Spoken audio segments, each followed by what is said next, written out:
Okay, so right now I've got a buyer who has been pre-qualified by 2, maybe 3 lenders, and they want to purchase, and they're looking for options that give them the best opportunity to keep their payments as low as possible, which makes sense. So what I'm doing now is I'm going through some of the new construction builders in the area that the client wants to live in and screening through them for the location, for the quality of the builder, because not all builders build the same, for properties that are going to be ready in my client's time frame, and for builders that have competitive incentives and offerings for the buyer.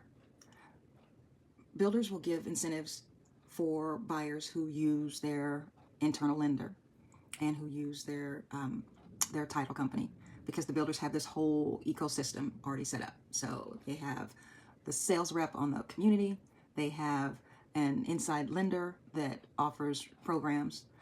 They also have their own title company that they use because they operate in such volume. It's easier to have their own. So there are different places inside the transaction that the builder can say, hey, we'll take some cost off of this to be able to use that money towards incentive for the buyer. Now, you should know there is no free lunch. So really, the price of the home is already incorporating what they're giving in incentives. Don't be fooled. However, if you work it smart and use a professional realtor, you can get a really good deal.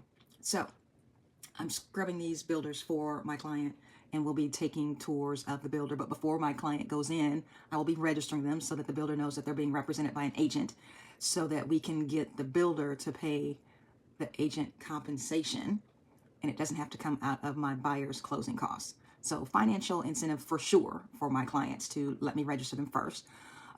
And also there are questions that I can ask based on my history with that builder or other new construction builders that you as a new home buyer may not be aware of. So number one, don't get ahead of your agent. I had a client who got excited and went to go look at new construction, and because they had been there in prior years with another agent, and because they had already had multiple contacts before, when I tried to get them registered to represent them according to our contract, the builder said, hey, you know what, there's too many other pieces, too many other hands in the pie here. We cannot pay any agent if this client were to purchase here at this community. So what does that mean? That means that if the client likes the property and wants to pursue it, then they would have to pay the agent compensation out of their pocket, which could be $8, $9, $10, $12, $15, $20,000, depending on the price point that they're purchasing in. So when I say don't go to a builder or a new construction site ahead of me as your realtor, I mean it.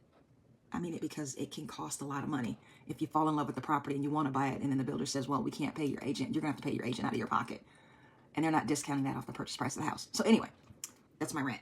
But what I'm doing today is I'm going through scrubbing those new construction properties, communities, and finding out what the incentives are so that we can go see properties that fit and find an incentive package that will work for my client. This is what we do behind the scenes. Before we open the door, there's a lot of homework that happens for an agent that's representing you. I'll let you know how it goes.